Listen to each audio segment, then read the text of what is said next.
So what this video is going to focus on is relating what we've been talking about with the electron to the flame test and what we call emission spectra. So emission spectra is taking a glass tube and putting an element in there or a substance and passing electricity through the gas or the vapor. And what it gives you, if you look through diffraction grating, is a distinct spectra.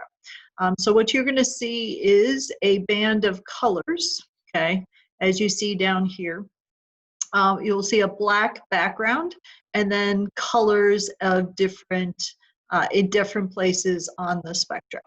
Please understand that elements will always have what we call a distinct spectra, meaning it is going to be a fingerprint for that element. So if we look at this, I just found this image, hydrogen, helium, neon, sodium, and mercury, they all have distinct emission spectra. So if I had a sample and I put it through an emission spectrophotometer, I would actually see helium would always look this way, neon would always look this way, so on and so forth. So this is called emission spectra. This is what chemists use. You're going to also have access to another video that talks about absorption spectra. What it is what astronomers use, and this is how they know hydrogen, helium is the most populated elements we have in our universe. But absorption spectra, they have a complete rainbow, and then they have black lines mimicking exactly where these are for hydrogen, helium, so on and so forth. So in relationship to emission spectra, I have this picture, I call it transitions, and you will see a line spectra or an emission spectra on the bottom. So I want to talk about really what I'm trying to describe or get you to understand about what's happening with the electron.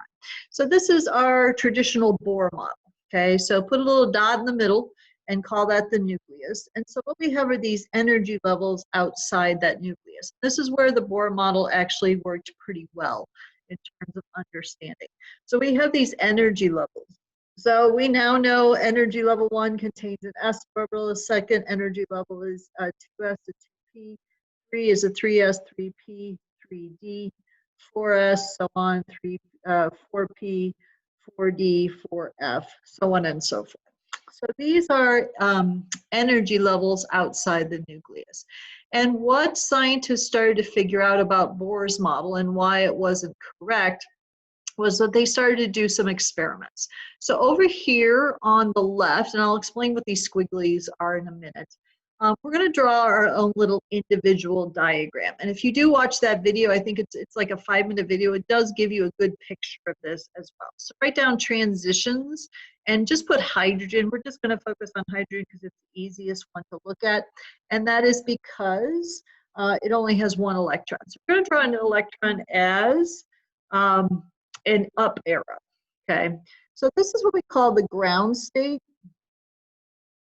This is where the electron exists, and this is the nucleus. So this is the closest the electron can get to the nucleus is what we call the ground state. So that's going to be energy level 1 for this particular electron. Then, so you could put energy level 1. Well, let's say I have a higher energy state, energy level 2, so n equals 2. This is called the excited state. So what scientists started to figure out about the electron and where it was located was they started to interact with the electron. Well, the only way you could interact with the electron is by putting energy in. So put an arrow and write down energy in, okay? I'm putting energy into hydrogen. So the emission spectra, I'm sending electricity through that. We, in the lab, we put something in a flame. Okay, so flame, electricity, either one of those, I'm putting energy in. Well, once I put energy in, this electron is at an energy state. We'll move to a higher energy state called the excited state. So draw an arrow up, so then the electron isn't there, it's now in the excited state. Well, just like human beings, we exist at a ground state, but then sometimes we get excited. Well, we can't stay in an excited state for too long. So what happens is something called relaxing. So you're going to see a little squiggle mark, and this is called relaxing. Doesn't that sound great? And the electron comes back down to the ground state where it once was. Well, if it's relaxing, the only way it could do that is energy has to come back out. Okay, and if you watch that video, he does have some good pictures of that, of the energy coming out. This is what we could see. Okay, this is what we could interact with. We could determine what wavelength of light is coming out of that. Okay, so this is where we talked about the energy of the photon. So the photon that comes out, again, is going to be the same energy that you put in. So this is how scientists figured out, okay, that we have these energy levels where the electrons are located. So we get the energy out in the form of a photon, okay, so the photon of light. Well, what kind of light do we get out? Well, it could be in the visible range, it could be IR, it could be UV. It just depends upon what energy you put in. And for each element, there's a different energy level that the electrons could go to. Again, hydrogen the electron could go to a higher energy state than energy level 2. It could go up to energy level 3 or 4. And when it comes back down, that's going to be a different amount of energy. But it needs to be a specific amount of energy for that to happen. So that's the one thing that is unique to this. So going back to our diagram, that's what these little squiggle marks are showing you, okay?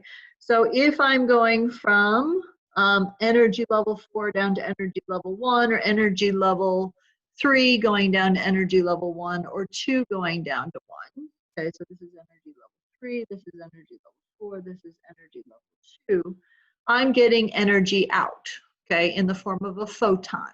And so this is how you get your distinct lines on the emission spectra. It is due to the different jump ups and then the relaxing down that the electrons do. So these lines are always going to be unique to each element because each element has a different energy hierarchy, essentially, of where the electrons can go. And the sharper the line you get, okay, the darker the line you get, the more often that transition is happening. So if it's a very faint line, maybe that only happens a couple times.